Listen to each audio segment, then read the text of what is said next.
चलिए, तो हमारे साथ हमारे गेस्ट जुड़ चुके हैं। रजा रिजवी, वरिष्ठ पत्रकार, और विनम्र सेन, राजनीतिक विश्लेषक। बहुत बहुत स्वागत है आपका। विनम्र सेन जी, आपका ही सबसे पहले रुख कर लेती हूँ। हमने अभी फिलहाल कुछ लोगों को सुना, लोगों का साफ तौर पर कहना है कि हम वोट देने तो जा रहे हैं, लेकिन मुद्दा उन्हें पता नहीं है। क्या चेहरे पर सिर्फ वोट हो रहा है? बिल्कुल, इस चुनाव में व्यक्तिगत संबंध बहुत महत्वपूर्ण होते हैं, महत्व रखते हैं। आप देखें तो ये पर्सनल रिलेशन, पीपीआर का चुनाव काफी हद तक होता है। एक प्रत्याशी घर घर से जुड़ा हुआ होता है, छोटा चुनाव है, निकाय चुनाव है, इसलिए इसमें व्यक्तिगत संबंध जरूर कहीं न कहीं हावी होते हैं। मुद्दों से कम असरदार व्यक्तिगत संबंध नहीं होते हैं। लेकिन ऐसा भी नहीं है कि कोई माने सारे लोग व्यक्तिगत संबंध पर या चेहरा देखकर ही वोट देते हैं। पढ़ी लिखी जनता का चुनाव है, ये शहरी जनता का चुनाव है, इसलिए मुद्दों को विशेष रूप से मुद्दों को भी ध्यान रख करके इस चुनाव में ऐसे 20% लोग होंगे जो केवल चेहरा देखकर चुनाव में वोट देते हैं। लेकिन अधिकांश शहरी चुनाव होने के नाते अधिकांश लोग इस चुनाव में मुद्दों पर वोट देते हैं। सड़क, बिजली, पानी, कानून व्यवस्था, रोजगार, महंगाई, इन सारे मुद्दों को लेकर भी ये शहरी जनता है और चुनाव में इस मतदान करती है। बिल्कुल विनम्र जी, लगातार जनता के जहन में तमाम वो चीजें होंगी, तमाम वो मुद्दे होंगे जिसको लेकर वो मतदान करने के लिए पहुंच रही हैं। सीधा मैं रजा जी का रुख कर लेती हूँ। रजा जी, साख की लड़ाई से बताई जा रही है। हालांकि हम लगातार देख रहे हैं, वार पलटवार का सिलसिला जारी है। एक तरफ बीजेपी कहती है कि समाजवादी पार्टी का साइकिल पंचर हो चुका है, टायर फट चुका है, तो वही समाजवादी पार्टी भी पीछे नहीं है। समाजवादी पार्टी का साफ तौर पर कहना है कि अब तक के सारे रिकॉर्ड हम तोड़ देंगे, लेकिन हमने पहले के भी रिकॉर्ड देखे हैं। क्या लगता है इस बार? साख की तो लड़ाई है, इसमें तो कोई जो नहीं। जो ये चुनाव आज हो रहा है, ये आप समझिए 10 नगर निगम का चुनाव हो रहा है, और 10 नगर निगम में 10 सीट जो है बीजेपी के पास थी। बीजेपी के 10 सीट अपने पास बरकरार रखना है, तो साख की तो बात है ही है। और बीजेपी ने जो 10 ये हो रहे हैं इलेक्शन 10 नगर निगम में 4 तारीख को, इस 10 नगर निगम में बीजेपी ने अपने 9 प्रत्याशी जो थे नगर निगम के मेयर, उनको बदल दिया। खाली एक ही प्रत्याशी जो इनका मुरादाबाद से निवर्तमान महापौर विनोद अग्रवाल को ही टिकट दिया है। तो इसका मतलब कहीं ना कहीं या तो बीजेपी नए लोगों को ला करके आगे बढ़ाना चाह रही है, बड़ी राजनीतिक पार्टी और ज्यादा लोग होने के कारण, या फिर उन्होंने अच्छे काम नहीं किए इसलिए उन्होंने चेहरा बदला है भारतीय जनता पार्टी ने। और वोट का परसेंटेज जरा से कम है बड़े शहरों में, जैसे आप देखिए बनारस में, प्रयागराज में, इन सब जगह वोट का परसेंटेज कम है। या तो वो बिल्कुल हॉलीडे के मूड में आ गए हैं कि साहब आज छुट्टी है और कल जो है बुद्ध पूर्णिमा की छुट्टी है और परसों सैटरडे यहाँ लखनऊ बंद रहता है, फिर संडे बंद है। हमने तो देखा एयरवेयर का टिकट बड़ा महंगा हो गया है। बंबई जाने के लिए 19,000 20,000 रुपए का टिकट मिल रहा है, 4 तारीख का भी, 5 का भी, 6 का भी, 10 7 का भी और लौटने का भी। तो कहीं ना कहीं अगर हॉलीडे का मूड बना है लोग, तो बड़े शहरों में तो वोट परसेंटेज कम है, तो इसका असर बुरा होगा। आप यही समझ लीजिए लखनऊ के अंदर जो चुनाव हुआ था 2012 में, तो 34.10% का मतदान हुआ था, और यही 2017 में जो है 38.60% का जो है मतदान हुआ था। यानी कितना परसेंटेज कम था ये ऐसे लखनऊ ऐसे शहर में। और लखनऊ का जो चुनाव हो रहा है वो बहुत ही धुआंधार चुनाव है और जरा से समझने वाला चुनाव है, क्योंकि यहाँ जो है वो सुषमा जी लड़ रही हैं।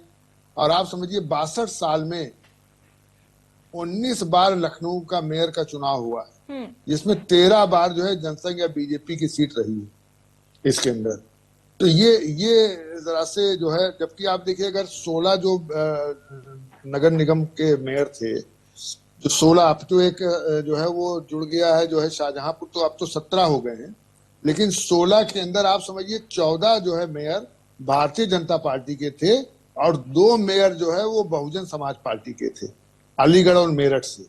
समाजवादी पार्टी का कोई जो है वो मेयर जो है वो इस चुनाव में 10 वाला जो चुनाव हो रहा है, या आप संपूर्ण चुनाव में देख लीजिए, कहीं जो है वो नगर निगम का एक भी वो जो है प्रत्याशी नहीं जीता था।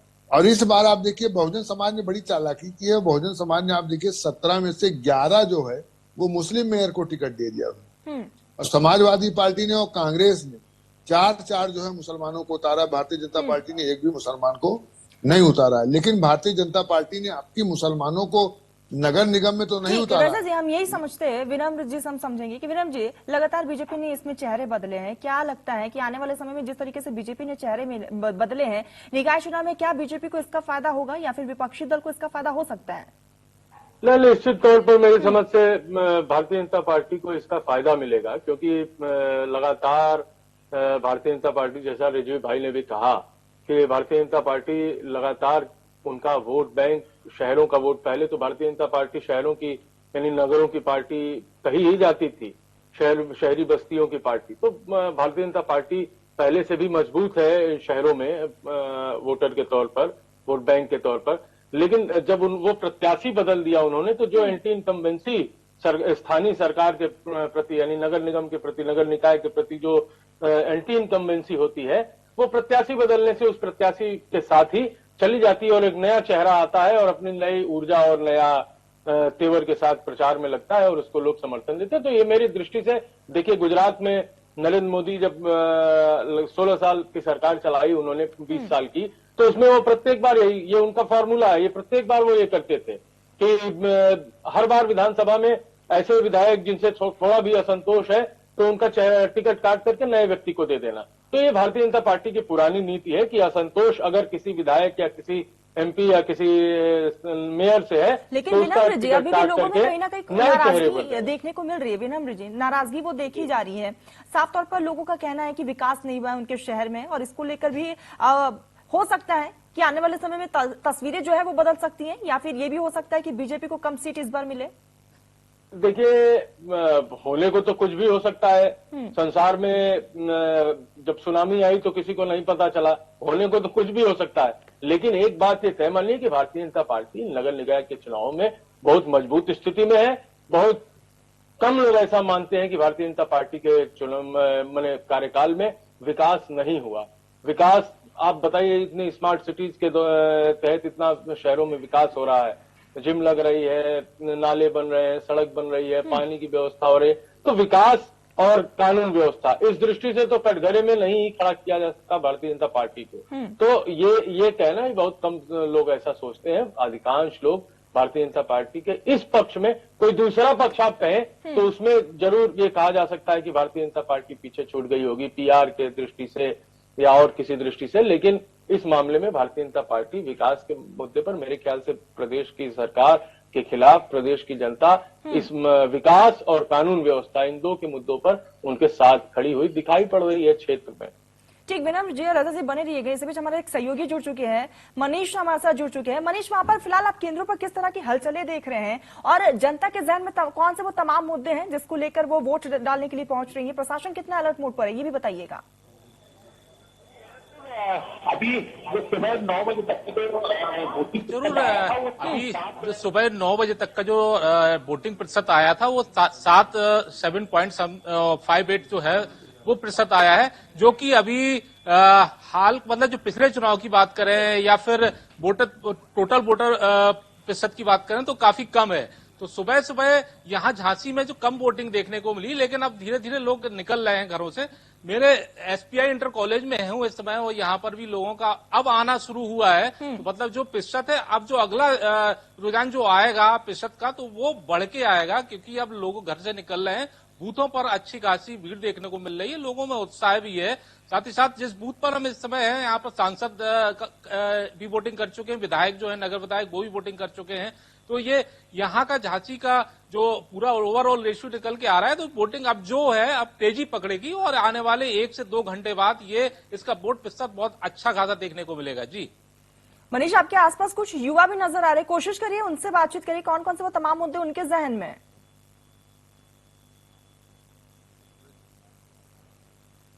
जी बिल्कुल। अच्छा, आप बताइए, वोट डाल के आए हैं आप? पहली बार वोट डाला है? एक पहली बार आप वोटर हैं, तो कैसा लगा, और किस तरीके से आपने जो वोट किया है, तो किन आधार पर किन मुद्दों को लेकर वोट किया? जैसे कि उनने अच्छा काम किया है, वो मतलब परिवार से भी हैं, तो उन्हीं को वोट दिया है हमने। उनने काम भी अच्छा किया है, काफी लोग मतलब है ना, उनसे भी राय ली थी ना, तो वो भी बोल रहे थे अच्छा काम किया है, तो काम की वजह से किया है, और विकास भी हुआ है ना इस साइड। आप युवा हैं और खासतौर पर पहली बार वोटर बने हैं, तो क्या मुद्दे लेके आपने यहाँ पर आए? विकास का मुद्दा था, शिक्षा का क्या था? विकास का मुद्दा था ज्यादातर, विकास और शिक्षा। तो अभी शिक्षा और विकास का मुद्दा था, इसलिए इधर विकास भी हुआ है ना, तो जिसने विकास किया उसी को वोट देंगे, तो उन्हीं को वोट दिया है हमने। हमारे साथ और भी हैं लोग, आप बताइए, आप आइए। अब जी, किस तरीके से आप लोगों ने जो वोट किया है आज, किस आधार पर किया है? विकास का मुद्दा रहा या कोई और मुद्दा? हमारा तो विकास का ही मुद्दा है, और हम ये चाहते हैं कि हमारी सिटी में अच्छी तरीके से विकास हो। स्मार्ट सिटी का दर्जा मिला हुआ है, हम चाहते हैं कि हम लोग स्मार्ट बने, और स्मार्ट बनने के लिए हमें ऐसे लोगों को चुनना है जो इस मुहिम को आगे बढ़ाए, ताकि आगे चल के हमारा शहर, हमारा स्टेट इंडिया में नंबर 1 पे रहे। यही हमारा उद्देश्य है। अच्छा जी, आप बताइए, ये नगर निगम का चुनाव होता है, ये एक विकास का चुनाव है खासतौर पर, क्योंकि शहर का चुनाव सबसे बड़ा चुनाव यही माना जाता है। क्या मानते हैं आप इस चुनाव को लेकर, और खासतौर पर जब वोट किया तो क्या मन में लेकर वोट किया? यही है कि विकास होना चाहिए बस, और क्या जो है, विकास होए तो अच्छा लगता है, मतलब कैंडिडेट को उसको जिताने में भी मजा आता है। और चुनाव की बारी तो सब पैर छूते रहते हैं और बाद में जो है ऐसा भूल जाते हैं। बीते 5 सालों में झांसी में क्या विकास हुआ है, आप बताएंगे? झांसी का तो बहुत हुआ, लेकिन हमारे मोहल्ले का नहीं हुआ। मोहल्ले का विकास, हमारे यहाँ पानी भर जाता है कॉलोनियों में, कोई सुनने वाला ही नहीं है। मोबाइल करो, फोन स्विच ऑफ आता उनका। अब बस फिर उसके बाद जब चुनाव आते हैं फिर पैर छूने लगते हैं, वोट दो, फिर गोल हो जाएंगे जो है। तो बस वो विकास वाली कहानी तो है, वो तो सेंट्रल से ही हिसाब किताब है। ये तो चुनाव तो जो है खाली पीली का एक टाइम पास है बस जो है। तो आप बताइए, आपने वोट किया है आज, और किन मुद्दों को लेकर और किस आधार पर वोट किया है? हम तो जो है बाबा को मजबूत किए, योगी महाराज को, और तीसरा इंजन लगा दिए। अलग अलग लोग इधर उधर के बनेंगे, उसका कोई लाभ बिल्कुल नहीं मनीष, और हम लगातार जिस तरीके से लोगों को सुन रहे हैं, कहीं ना कहीं लोग काम को लेकर नाराज भी नजर आ रहे हैं। मनीष बनी रहेगा, मैं सीधा रजा जी का रुख कर लेती हूँ। रजा जी, हमने लोगों को सुना, विकास का मुद्दा हालांकि हावी है, लेकिन कहीं ना कहीं लोगों में वो नाराजगी भी जरूर देखने को मिल रही है। देखिए, ऐसा है, जो स्थानीय निकाय के चुनाव होते हैं वो टोटल पानी सप्लाई, सफाई व्यवस्था, सड़क निर्माण, खड़ंजा निर्माण, पार्कों का रखरखाव, जलभराव समस्या, house tax, water tax, smart city, इन आधार पर होता है और इसी पर केंद्रित रहना चाहिए। लेकिन मैंने देखा है किसी भी पार्टी ने इस पर बहुत जोर नहीं दिया है, इस पर ध्यान देना चाहिए। जैसे एमएलए के चुनाव होते हैं तो उसमें चुनाव में कहा जाता है कि साहब बिजली 200 जो है वो वाट माफ कर देंगे, और साहब 60 साल की महिलाओं को बस पे जो है वो फ्री देंगे, और लड़कियों को जो है स्कूटी देंगे। ऐसी की योजना के साथ साथ अगर ये स्थानीय निकाय के चुनाव में कहा जाता है कि साहब जो LIG ग्रुप में लोअर इनकम ग्रुप के लोग हैं, जो वीकर सेक्शन के लोग हैं, इनका जो है हाउस टैक्स, वाटर टैक्स माफ कर दिया जाएगा, तो ये जरा से एक अच्छा विचार होता है। क्योंकि हाउस टैक्स, वाटर टैक्स, जो बेचारे वीकर सेक्शन के लोग हैं, गरीब लोग हैं, जो बेचारे किसी तरीके से 200 स्क्वायर में, 400, 500, 600 स्क्वायर में रह रहे हैं, किसी तरीके से 2 कमरा 1 कमरा बना करके, उन पर हाउस टैक्स और वाटर टैक्स का जब बोझ पड़ता है तो उन्हें बड़ी तकलीफ होती है, क्योंकि उनकी इतनी आमदनी नहीं हो पाती कि वो दे सकें। और उसके साथ साथ एक और आपको बात बताना चाहता हूँ कि ये हाउस टैक्स, वाटर टैक्स अगर हर महीने 100, 200, 400 किसी का आता है तो कहीं ना कहीं पेट वेट काट के वो दे देगा। लेकिन जब फरवरी और मार्च आता है तब एक बिल लंबा से आ जाता है, तब 18,000, 25,000, 30,000। अब बेचारा गरीब आदमी, जो आदमी हैंड टू माउथ है, डेली कमा रहा है, खा रहा है, बच्चों को पढ़ा रहा है, लिखा रहा है, उससे अब एक बैग कहिए 18,000, 25,000 दे तो कहाँ दे सकता है। इस पर जरा से चिंतन करने की जरूरत है, इस पर जरा समझने की जरूरत है, इस पर ध्यान देने की जरूरत है। दूसरे पार्क के रखरखाव की आपको बताना चाहता हूँ कि मैं विनीत खंड 2 में रहता हूँ, मेरे घर के सामने ही एक पार्क है, उसमें झूला लगा था 1 साल पहले, और झूला टूट टाट के बिल्कुल खत्म हो गया। आप समझिए वहां खेलने के लिए कुछ नहीं है। तो उसके जो रखरखाव है, वहां पर हर पार्क के अंदर एक माली की व्यवस्था हो, एक सुरक्षा कर्मचारी की व्यवस्था, कहीं कुछ नहीं, न सुरक्षा की व्यवस्था, न माली की व्यवस्था। पेड़ टेढ़े हैं, पौधे गिर गए, रह गए। तो ये सब जो चीजें हैं, ये नगर निगम है, चाहे स्थानीय निकाय के लोग हैं, चाहे नगर पंचायत है, हर जगह पार्क की समस्या, इन समस्याओं पर भी ध्यान देना चाहिए। आप खुद अगर देखना चाहें तो यहाँ आकर के देख सकते हैं विनीत खंड में उस पार्क का क्या है। मैं कोई बुराई की नीयत से नहीं कर रहा हूँ, पत्रकार होने के नाते जो सच्चाई है वो बता रहा हूँ। कोई ये ना समझे कि मैं किसी पार्टी की अच्छाई कर रहा हूँ या किसी पार्टी की बुराई कर रहा हूँ, ये मेरा सेंस कतई नहीं है। लेकिन जो सामने दिख रहा है, जो आपको भी दिख जाएगा अगर देखेंगे, तो ये इन सब छोटी छोटी चीजों पे, और हाउस टैक्स, वाटर टैक्स तो LIG और वीकर सेक्शन की जरूर माफ होना चाहिए। जबकि मैंने देखा आम आदमी पार्टी का वो कानपुर से कौन इस्मा जहीर लड़ रही है और लखनऊ से अंजू भट्ट, उन्होंने कुछ कहा है कि ये हाफ और वो माफ हो, क्या हाउस टैक्स, वाटर टैक्स, वो एक अलग मुद्दा है। लेकिन ये जो चुनाव है, ये चुनाव योगी आदित्यनाथ जी के लिए बहुत ही, समझिए, बहुत ही जिम्मेदारी का चुनाव है।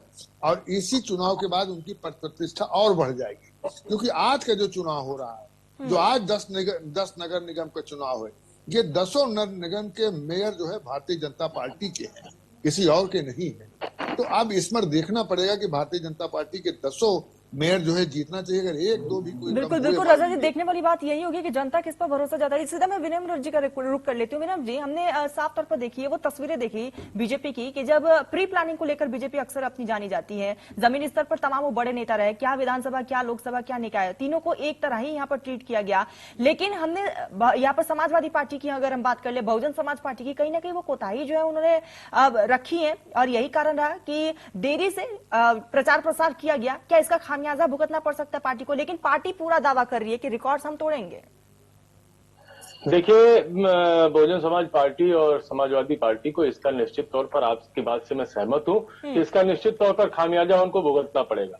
भारतीय जनता पार्टी जहां जिससे उनको लड़ना है, जैसा कि रजा साहब ने कहा कि 10 की 10 सीट मेयर की जो चुनाव का आज है उसमें 10 सीट भारतीय जनता पार्टी के पास है, यानी सत्ता पूर्ण बहुमत की सत्ता आज के चुनाव की दृष्टि से 10 सीट को देखें तो भारतीय जनता पार्टी के पास है। लेकिन उसके बाद भी आपको लड़ना भारतीय जनता पार्टी से है। आप चुनाव मैदान में नहीं, केवल ट्विटर पर, केवल टीवी पर, केवल रैली में जाकर के भाषण देके भारतीय जनता पार्टी को इस नगर निकाय चुनाव में हराना चाहते हैं। मेरे ख्याल से ये ख्याली पुलाव पकाने जैसा ही है। अगर समाजवादी पार्टी को, इसीलिए समाजवादी पार्टी विधानसभा में भी मुंह की खाई और बहुजन समाज पार्टी और निकाय चुनाव में भी। खास बात ये भी, अगर कांग्रेस की बात कर ली जाए विनम जी, तो इस कतार में कांग्रेस दूर दूर तक नहीं है, क्योंकि प्रियंका गांधी पिछले 10 महीनों से उत्तर प्रदेश से गायब है, क्योंकि कर्नाटक पे उनका पूरा मेन फोकस है। कांग्रेस देखिए 2024 में जब प्रचार शुरू होगा तो राहुल गांधी जी को पीएम बनाने के लिए और चुनाव प्रचार में प्रियंका जी आ जाएंगी। कांग्रेस की तो बात ही मत करिए। उत्तर प्रदेश में कांग्रेस ने स्वयं अपनी पार्टी को खत्म कर लिया, कांग्रेस को किसी दूसरे ने नहीं खत्म किया। अगर कांग्रेस आज मजबूती के साथ खड़ी होती तो मेरे ख्याल से भारतीय जनता पार्टी के मुकाबले कांग्रेस को लोग सर्वाधिक पसंद करते उसको खड़ा करना। लेकिन कांग्रेस स्वयं खड़ी नहीं होना चाहती। जो स्वयं नहीं खड़ा होना चाहता, जो स्वयं कुछ पाना नहीं चाहता, उसको कोई दूसरा जबरदस्ती उसको नहीं दे सकता। कांग्रेस तो इस लड़ाई से ही बाहर है, विधानसभा की लड़ाई से भी बाहर थी, नगर निकाय के चुनाव से भी बाहर थी और उत्तर प्रदेश में लोकसभा से भी बाहर रहेगी। जो उनका मतलब रवैया है, राजनीतिक रवैया, उसके आधार पर मैं कह रहा हूं। समाजवादी पार्टी से अपेक्षा थी कि जिस प्रकार से अखिलेश यादव फ्रंट फुट पर आकर खेल रहे थे विधानसभा चुनाव के बाद, विधानसभा के अंदर देखें या विधानसभा के बाहर देखें, जिस प्रकार से इस 2022 के रिजल्ट के बाद जिस तरह से फ्रंट फुट पर आकर वो एक बार ट्विटर से बाहर निकलकर, ट्विटर की दुनिया से बाहर निकलकर जीत सीधे जनता के बीच में और मीडिया में जाकर के बातचीत अपनी कर रहे थे, उनसे ये अपेक्षा जरूर थी कि इस नगर निगम के चुनाव में, इस नगर निकाय के चुनाव में वह जरूर फ्रंट फुट पर आकर मैंने अपनी पार्टी की कमान लेकर लोगों को जमीन तक जोड़ेंगे और लोगों को जमीन तक भेजेंगे। इस चुनाव में सक्रियता समाजवादी पार्टी की दिखाई पड़ेगी। लेकिन ये अफसोस रहा, प्रथम चरण का चुनाव आज है, समाजवादी पार्टी के कार्यकर्ता, बड़े नेता अखिलेश यादव सहित, राष्ट्रीय अध्यक्ष सहित कहीं कोई उस रूप में एक्टिव नहीं दिखाई दिया जिस रूप में भारतीय लेकिन वही समाजवादी पार्टी बिल्कुल आश्वस्त, अपनी जीत को लेकर पूरा आश्वस्त है कि हाँ भाई हम जीतेंगे, ये चुनाव हम जीतेंगे, चाहे वो सोशल मीडिया के जरिए क्यों ना। समाजवादी पार्टी बिल्कुल तैयार है। पुलाव कह सकती हैं, जैसे विधानसभा के चुनाव में वो 403 में से 405 सीट पा रहे थे, उसी प्रकार से इसको ख्याली पुलाव। देखिए, जीत हासिल करने के लिए लोकतंत्र में ट्विटर पे वोट नहीं पड़ता है। आपको इस बात को समझना होगा। लोकतंत्र में हम और आप जो मीडिया पर बात कर रहे हैं, हमारे आपके कहने से, यहाँ मीडिया पर बात करने से केवल वोट नहीं बनता है। हम बोल दें कि समाजवादी पार्टी की सरकार बना दीजिए आप लोग, हमारे बनाने से नहीं, आपको जनता के बीच में उतरकर काम करना होगा, उनसे 1 to 1 अपने नेताओं को संपर्क करने के लिए कहना होगा, जमीन पर लड़ते हुए दिखाई देना होगा। केवल ट्विटर, सोशल मीडिया और प्रिंट मीडिया, इलेक्ट्रॉनिक मीडिया में लड़ने से काम नहीं चलेगा। आपको जनता के बीच में जमीन पर लड़ते हुए जनता को दिखाई देना पड़ेगा। बिल्कुल विनम जी, हो सकता है कि आने वाले समय में पार्टी को इसका खामियाजा जरूर भुगतना पड़ सकता है। रजा जी इसका जवाब लेंगे आपसे, लेकिन हमारे साथ हमारे सहयोगी बने हुए मनीष लगातार ग्राउंड जैसे बने हुए। मनीष, लगातार लोगों के पहुंचने का सिलसिला शुरू हो चुका है। 7 बजे से हमने वोटिंग देखी है। अभी अगर वोट प्रतिशत की बात कर ली जाए मनीष, कितनी है?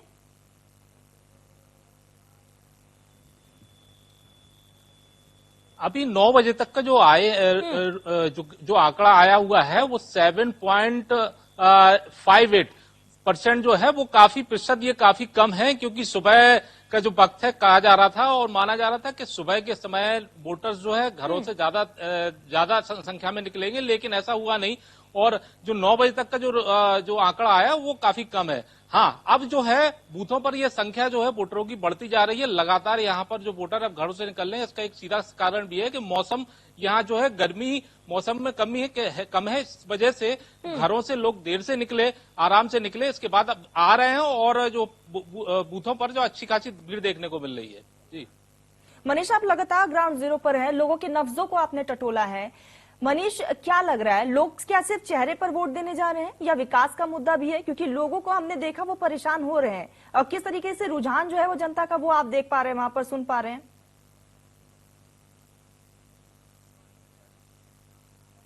जी बिल्कुल, सबसे बड़ा जो मुद्दा है विकास का मुद्दा होता है। हर बार जो है विकास के मुद्दे पर ही वोट होता है और चेहरा ये निकाय का चुनाव है। निकाय के चुनाव में गली मोहल्लों का चुनाव है और खासतौर पर जो विकास, मुख्य विकास जो होता है वो नगर निगम और नगर पालिका और नगर निकाय के चुनाव से ही ये निकल के आता है और लोगों तक ये पूरी सुविधाएं हैं। खासतौर पर पेयजल की समस्या है, चाहे रोडों की समस्या हो, इन सब मुद्दों को लेकर यहाँ पर पब्लिक ने वोट किया है। और पिछली जो वोटिंग हुई थी वो भी विकास के मुद्दों पर वोट हुई थी। हालांकि विकास हुआ है ये लोगों ने भी बताया है, लेकिन जिस हद तक ये विकास होना चाहिए था, क्योंकि मूलभूत जो है पानी की समस्या शहर में बनी हुई है, उसको लेकर खासतौर पर ये वोटिंग हुई है। क्योंकि बहुत बड़ी तादाद में कई वार्ड है, 20 से 25 वार्ड जो है, 60 वार्ड टोटल है झांसी में, 20 से 25 वार्डों में।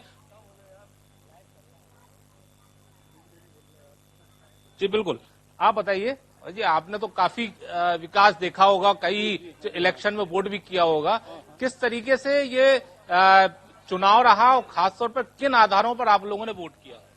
निश्चित रूप से हर आदमी विकास चाहता है और पिछले समय में ये दिखता है कि हाँ विकास हुआ है, लेकिन जो जनता की मूलभूत समस्याएं हैं, पानी है, बिजली है, ये हाउस टैक्स है, हाउस टैक्स इतना ज्यादा बढ़ा दिया गया है, इसी तरह से उस पर आधारित है पानी का टैक्स इतना अधिक बढ़ा दिया गया है। सबसे बड़ा तो जो नियम है वो गलत है कि हाउस टैक्स का 12.5% लेते, चाहे पानी आता हो नहीं आता हो, कनेक्शन हो नहीं हो, केवल लाइन डली हो 200 मीटर के अंदर तब भी वाटर टैक्स देना पड़ता है। ये जनता के साथ बहुत बड़ा अन्याय है। जहां तक वोट की बात है, जो आदमी जनता की समस्याओं से वाकिफ हो, पढ़ा लिखा हो, समझता हो, जनसंपर्क में जो है वो आगे रहता हो और जनता की समस्याओं का निराकरण की चिंता करता हो, ऐसे आदमी को हम समझेंगे कि ऐसे आदमी को चुनना चाहिए। जी बिल्कुल, विकास खासतौर पर हाउस टैक्स की बात सबसे ज्यादा निकल के आई है और हाउस टैक्स में ये जो बढ़ोतरी कहें या फिर कई तरह की त्रुटियां हैं, कई लोगों के हाउस टैक्स जो बढ़ के आ रहे हैं, तो इन सभी मुद्दों को खासतौर पर ये नगर निगम के चुनाव में ये इनको लोग जो है वोटर जो है मुद्दा बनाकर यहाँ पर वोट कर रहे हैं। जी बिल्कुल बिल्कुल मनीष, और लगातार आप ग्राउंड जीरो पर हैं, पल पल की अपडेट भी हम तक पहुंचा रहे हैं। मनीष, आप हमारे साथ जुड़े बहुत बहुत शुक्रिया। तो इंडिया न्यूज पे ये महा कवरेज भी लगातार जारी है, हमारे साथ हमारे खास मेहमान भी लगातार बने हुए। सीधा मैं रजा जी का रुख कर लेती हूँ। रजा जी, 2024 से पहले इस निकाय चुनाव को सेमीफाइनल के तौर पर देखा जा रहा है, लेकिन इस सेमीफाइनल में कहीं ना कहीं समाजवादी पार्टी पीछे रही है और जिस तरीके से हमने विनम्र जी को सुना, क्या आप उससे बिल्कुल सहमत है कि आने वाले समय में 2024 में कहीं ना कहीं पार्टियों को, विपक्ष को काफी ज्यादा दिक्कतों का सामना करना पड़ सकता हो सकता है कि उनके वोट में जो है कटौती भी देखने को मिल सकती है? देखिए, विपक्ष ने जिस तरीके से स्थानीय निकाय के चुनाव में काम किया है, जैसे मायावती जो है वो निकली नहीं है, खाली वो ट्वीट करती रही है, कहीं आम जनता तक पहुंची नहीं है। अखिलेश खाली 3 जगह गए हैं, जो है वो सहारनपुर, गोरखपुर और लखनऊ ने उन्होंने मेट्रो से या सभा करके या लोगों से मिल करके उन्होंने अपना काम किया है, रोड शो करके। तो इस तरीके से आप देखिए, कांग्रेस ने जो खाबरी है उनके ब्रिजलाल खाबरी जी जो प्रदेश अध्यक्ष हैं, वो अपना झांसी और उधर जालौन की तरफ ही उधर ज्यादातर रहे, पूरे प्रदेश में नहीं गए। लेकिन एक चीज इसमें जरा से और देखने की चीज है, जो अगर ये कहा जा रहा है कि ये सेमीफाइनल है 2024 का, तो मैं जब भारतीय जनता पार्टी के कैंडिडेट के नगर निगम के मेयर के हिसाब से देख रहा हूँ, तो हमें लगता है कि 80 जो मेंबर ऑफ पार्लियामेंट लड़ेंगे भारतीय जनता पार्टी के, और जो उनके जीते हुए 64 हैं एमपी लगभग, तो हमें लगता है कि एमपी बदले जाएंगे। 100% टिकट नहीं मिलेगा, क्योंकि ये अगर इसको आप सेमीफाइनल कहती हैं तो सेमीफाइनल के आधार पर यह है कि इन्होंने 10 नगर निगम के मेयर में से 9 बदल दिया, तो जाहिर सी बात है कहीं ना कहीं यही आधार का एक्सरसाइज लोकसभा में तो नहीं होगा। हमें लगता है लोकसभा में भी यही एक्सरसाइज होगा। और वोट का प्रतिशत जो कम है लखनऊ का, आप समझिए, ये जरा से बड़ा सोचनीय प्रश्न है, क्योंकि 2012 में शेख जी आपको बताता हूँ 34.10% का मतदान हुआ था नगर निगम लखनऊ का, और 2017 में 38% 60% का ही मतदान हुआ था। तो ये जरा से बड़ा सोचनीय है कि मतलब लखनऊ ऐसे शहर में जहाँ पढ़े लिखे लोग रहते हैं, जहाँ सम्मानित, जहाँ सचिवालय है, जहाँ IAS है, जहाँ मंत्री हैं, जहाँ सब रहते हैं, जहाँ विश्वविद्यालय है, जहाँ KGMC है, जहाँ एयरपोर्ट है, जहाँ बड़े बड़े होटल्स हैं, जहाँ अच्छे अच्छे लोग रहते हैं, वहां अगर इस प्रतिशत गिर रहा है तो इसके मतलब कहीं ना कहीं स्थानीय निकाय के प्रति जागरूकता जो है लोगों में कम है। और जागरूकता होना चाहिए, क्योंकि आपको, मैं तो आपके चैनल से माध्यम से कहना चाहता हूँ, इंडिया न्यूज के माध्यम से और आपके माध्यम से पूरे प्रदेश की जनता से, कि भाई वोट का समय अभी भी जागिए और जाइए, वोट दे करके आइए। ये आपका अधिकार है, ये बहुत बड़ा पावर आपको मिला है। अपने पावर को, अपनी शक्ति को पहचानिए। ये नहीं है कि साहब आज तो छुट्टी का दिन है और हम आराम करें। और सही बात है कि आज लोग छुट्टियां समझ लेते हैं। कल जो है बुद्ध पूर्णिमा है, शनिचर को यहाँ बंद रहता है, संडे मैं देख रहा था एयर का टिकट जो बम्बई का है, हॉलीडे ना लोग मान ले, तो 19,000 और 20,000 बिल्कुल रजा जी, और यही कारण कि हम भी लगातार जनता से यही अपील कर रहे हैं कि अपने घरों से निकले और अपने मताधिकार का इस्तेमाल करें। आप दोनों बने रहिएगा। इसी बीच अगर हम परसेंटेज की बात कर ले, अब तक के परसेंटेज जो है वो सामने आ चुके हैं। इस वक्त की बिग ब्रेकिंग आप तक पहुंचा रहे हो, लगातार इंडिया न्यूज पर ये महा कवरेज देख रहे हैं। गोंडा में सुबह 11 बजे तक 24% मतदान हुआ है। रायबरेली में सुबह 11 बजे तक 21% मतदान हुआ है। और ये बड़ी खबर आ रही है, सीतापुर में सुबह 11 बजे तक 22% मतदान। सुबह 7 बजे से शुरुआत हुई और 11 बजे तक की अगर बात कर ली जाए प्रयागराज में तो 11% मतदान हुआ है। मुजफ्फरनगर में 11 बजे तक 21.04% मतदान हुआ है। वाराणसी नगर निगम में सुबह 11 बजे तक 13.49% मतदान। रामपुर में 11 बजे तक 18.57% मतदान और रायबरेली में 11 बजे तक 21% वोटिंग हुई है। लगातार आंकड़े जो है वो बढ़ते जा रहे हैं और जिस तरीके से सामान्य प्रक्रिया है कि अंदर उन्हीं को जाना चाहिए जिनका अपना वोट है। यही बात मैंने भी बोला और मैं समझता हूँ कहीं आप देख रहे हो, कहीं किसी का विरोध नहीं। नियम का पालन सबको करना चाहिए।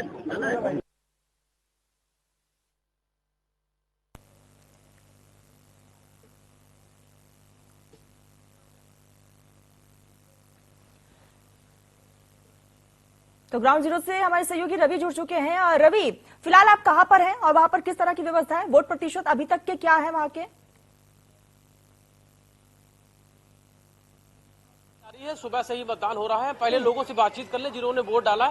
सर, क्या मुद्दे थे, किस मुद्दों को लेकर आपने वोट दिया है? सर, लखनऊ चूंकि प्रदेश की राजधानी है और प्रदेश की राजधानी में जो स्मार्ट सिटी के अंतर्गत योजनाएं चल रही ज्यादातर नगर निगम से इम्प्लीमेंट होती हैं। ऐसे में हम लोगों की मेन जो है बिजली, सड़क, पानी की समस्या, उनको दृष्टिगत रखते हुए वोट किया जा रहा है। जैसा मेरा विषय है कि यहाँ पे जो जल निकासी की समस्या है कि हम लोगों का लोकल खुली नालियों से पानी जा रहा है नालों में और नालों से नदी में। मैं वर्तमान जो भी सरकार है, मैं उससे यही अपेक्षा करता हूं कि जो हमारे यहाँ जो नदियों का गंदगी की जा रही है उसको स्वच्छ करने के लिए सरकार कुछ बड़े पानी बेहतर हो इसके लिए काम होना चाहिए। जी, पानी बेहतर हो। दूसरी चीज ये है कि जैसे हम लोग जब छोटे थे तो इसी चूंकि यहीं सामने घर है तो हम लोगों के यहाँ 24 घंटे पानी की व्यवस्था थी, परंतु अब जो पानी की व्यवस्था है सुबह आधा घंटा और शाम को आधा घंटा पानी मिलता है। और पानी की जो गुणवत्ता है वो बचपन वाली नहीं है कि जो हम लोग नल खोलते थे पानी पी लेते थे, अब उस तरह का पानी भी नहीं आ रहा है सर। तो बिल्कुल पानी साफ मिलना चाहिए। बुजुर्ग माता जी हैं, माता जी आइए आगे। वोट डालने जा रही है? डाल दिया वोट आपने? जा रहे हैं। डाल चुकी है? जा रहे देने। अच्छा, पानी को लेकर क्या कहना चाहिए? पानी जो आता है वो कैसा आता है? अच्छा आता है या खराब? गंदा। गंदा पानी आता है। तो क्या लगता है कि जो भी जीते वो पानी के लिए काम करे, पानी साफ मिले? हाँ, और रोड साफ करे। देखो झाड़ू लगाते ही नहीं है। साफ सफाई होनी चाहिए। हाँ, बस ठीक जा रहे हैं जी। और बिजली की व्यवस्था कैसी है और कैसी और बेहतर होनी चाहिए? हाँ, और थोड़ा बीच में जाती है और आती है। जी जी, बिजली की भी व्यवस्था है वो भी ठीक होनी चाहिए। उसके अलावा साफ सफाई, पानी की व्यवस्था। भाई साहब, आपने वोट डाल दिया? जी, आप जाएं? हाँ जी। तो सर ये बताइए कि आपके परिवार में सभी लोगों ने वोट डाल दिया होगा? नहीं, अभी सभी लोगों ने, चूंकि महिलाएं अभी घर पे काम कर रही हैं, बच्चे छोटे हैं, अभी वो करने के बाद धीरे धीरे लोग आएंगे और वोट करेंगे। लेकिन जो आपसे मेन मुद्दा बताया कि यहाँ पे पानी की और जल निकासी की समस्याओं पर दृष्टिगत रखने की जरूरत है। स्मार्ट सिटी होने के नाते हम लोग अपेक्षाएं सरकार से बहुत हैं कि भाई वो काम करें और ज्यादातर योजनाओं का इम्प्लीमेंट चूंकि नगर निगम से होता है और ये नगर निगम के ही हमारे पार्षद और मेयर का चुनाव है, तो उनसे जो इस तरह की बिजली की व्यवस्थाएं, जैसे देख लीजिए ये कहीं लगता है कि स्मार्ट सिटी है, सारे तार खुले में, जबकि छोटे छोटे जो बगल का जिला है सीतापुर का, महमूदाबाद में वहां सर्विस करता हूं, तो वहां देखा कि सारे तार बिजली के अंडरग्राउंड है। और जबकि ये स्मार्ट सिटी है, फिर भी देख लीजिए तारों का मकड़ जाल कैसा है, कोई भी हादसा होता है, आंधी चलती, तार नीचे आ जाते हैं। तो जो ये बिजली, सड़क, पानी, जो बेसिक ग्रासरूट लेवल की जनता की अपेक्षाएं होती हैं नगर निगम से और प्रमुख अपने मेयर से, तो उसमें इन चीज विषयों पे काम करने की भी आवश्यकता है। बिल्कुल जमीनी मुद्दे हैं, ये पूरे होने चाहिए। एक सर और साथ में हमारे सर, किन मुद्दों को लेकर आपने वोट दिया है? जो सफाई का मुद्दा है, विकास का मुद्दा है, बिजली का मुद्दा है, और मुख्य बात यह है कि जो सरकारी कर्मचारी हैं, अगर वो अपनी ड्यूटी पूरी करें तो बहुत सी समस्याएं जो हैं वो दूर हो जाती हैं। अक्सर देखा यह गया है कि अगर सरकारी कर्मचारी ये मान करके चले कि उसे जितना वेतन मिलता है, क्या वास्तव में वो उतना काम करता है? और जिस दिन सरकारी कर्मचारी बिल्कुल रवि, और लगातार आप लोगों से बातचीत भी कर रहे हैं, लोग भी लगातार बढ़ चढ़कर मतदान केंद्र में पहुंच रहे हैं, अपने मताधिकार का इस्तेमाल कर रहे हैं। रवि ग्राउंड जीरो से हमारे साथ जुड़े, तस्वीरें भी रवि ने हमें दिखाया। रवि, आप हमारे साथ जुड़े, बहुत बहुत शुक्रिया। सीधा हम अपने मेहमानों का रुख कर लेते। रजा जी और विनम्र जी हमारे साथ लगातार बने हुए। विनम्र जी, स्मार्ट सिटी की तस्वीरें और हकीकत कुछ और ही है। जी,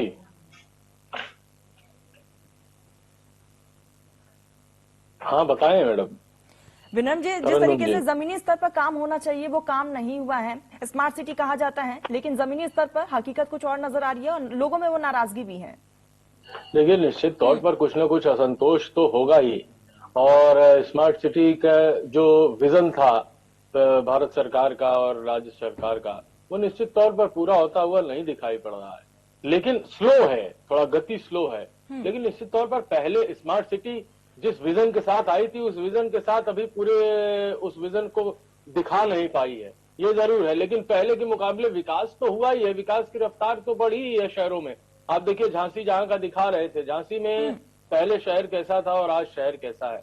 या प्रयागराज को देखिए, कितना विकास हुआ, नए स्टेडियम बन रहे हैं, नए ओपन एयर जिम बन रहे हैं, नए खेल की सुविधाओं के लिए बच्चों के लिए बन रहे हैं। लोगों का कहना है कि झांसी का तो विकास जरूर हुआ है, लेकिन शहर का विकास नहीं हुआ है उनके। झांसी शहर में जरूर ये बात है कि झांसी शहर एक यूपी का एंट्री पॉइंट है एमपी से, और उसका जिस रफ्तार में विकास होना चाहिए था, उस रफ्तार में विकास सरकार नहीं कर पाई, ये इससे मैं सहमत हूं। लेकिन विकास एकदम नहीं हुआ झांसी का, ये मेरे गले के नीचे नहीं उतरता, क्योंकि मैं पहले 2 साल रह चुका हूं झांसी में, और अब जाता हूं झांसी, और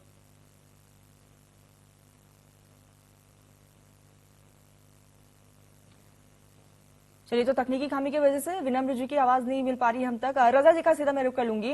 रजा जी, जिस तरीके से विनम्र जी ने कहा कि झांसी में विकास हुआ है, लेकिन अभी हमने लोगों को सुना, लोगों का कहना है कि झांसी में जरूर विकास हुआ है, लेकिन शहर में जो है विकास नहीं हुआ है, उनके जिले में विकास नहीं हुआ है। इसको लेकर लोग कहीं ना कहीं खफा जरूर नजर आ रहे हैं। देखिए, ये सही है कि सरकार योजनाओं के लिए पैसा अच्छा खर्च करती है और योजनाओं को क्रियान्वित कराती है। मैं आपको बहुत साफ बताना चाहता हूं, और बहुत कम टाइम में, कि गोमती नगर में विनीत खंड 2 का जो एक पार्क है, मैं ये समझ नहीं पाता हूं कि नेता लोग ठेकेदारी की प्रथा में अपने ठेकेदारों को कमवाने के चक्कर में क्यों इतने लो क्वालिटी की चीज लगवा देते हैं जो 6 महीने, 1 महीने, 1 साल के बाद टूट जाता है। उनको ये नहीं पता है कि जिस क्षेत्र में लगा रहा हूँ उस क्षेत्र में हमारे वोटर भी रहते हैं, और उनसे हमें 5 साल के बाद वोट पाना है, और फिर वोट पाके फिर हमें जो है जीतना है। वो अगर ठेकेदार को आमदनी करा रहे हैं तो खाली एक ठेकेदार उनसे खुश हो रहा है। मैं आपको बताना चाहता हूँ, सुबह जब मैं अपने पोते को ले जाता हूँ, मेरा पोता 3 साल का है, और वो झूले सब टूटे हुए हैं ऊपर नीचे, वो मचलता है कि नहीं मैं बैठूंगा, तो जरा से छुला के उसको ले आता हूँ, और एक स्लाइडर है उस पर वो चढ़ता है। चढ़ने के बाद जब नीचे जाना चाहता है तो मैं उसको उतार लेता हूँ, क्योंकि नीचे जो लोहा है उसका लोहा कटा हुआ है, अगर वो नीचे आएगा तो उसका पैर कट जाएगा, एक तरफ का लोहा गिरा हुआ है, और वो रोता हुआ मैं लेके आता हूँ। अब मुझसे पूछे कि मेरा पोता रोता हुआ उस पार्क से मैं लेके आता हूँ, मेरे दिल में कैसी कसक उठती है कि बताओ, मेरा पोता जा रहा है पार्क में और स्लाइडर टूटी हुई है, उसमें अगर नीचे तक जाएगा तो उसका पैर कट जाएगा। तो मचलता हुआ आता है। तो ये जो मेंटेलिटी है, मैं मतलब इसलिए खाका खींच रहा हूँ कि मैं अपना पर्सनल खींच रहा हूँ, आम जनता इस बात को समझे कि मैं एक इंसान हूँ। मैं अपने बच्चे पोते को ले गया, वो अगर नहीं झूल पाया और रोता हुआ आया, मैं चिपटा के उसको लेकर के आया घर तक और रोता हुआ मचलता हुआ, तो और लोग भी इस तरीके से वो होते होंगे। तो ये जो जीतते हैं लोग, नगर निकाय के मेयर हो, चाहे सदस्य हो, चाहे पार्षद हो, इनको ये ध्यान देना चाहिए कि ठेकेदारों से क्योंकि सरकार अच्छा पैसा देती है, कम पैसा नहीं देती। जो भी लगते हैं झूले हैं, चाहे पेड़ है, चाहे जो कुछ है, वो अच्छा पैसा, चाहे फाटक को अच्छा पैसा देती है। इसमें ठेकेदारी प्रथा जो आती है, तो ठेकेदार ज्यादा पैसा कमाने के चक्कर में रजा जी, हम वो कह लो सकते हैं क्वालिटी कहीं ना का कहीं सामान करप्शन भी जो है इसमें एक इम्पोर्टेंट रोल प्ले करता है।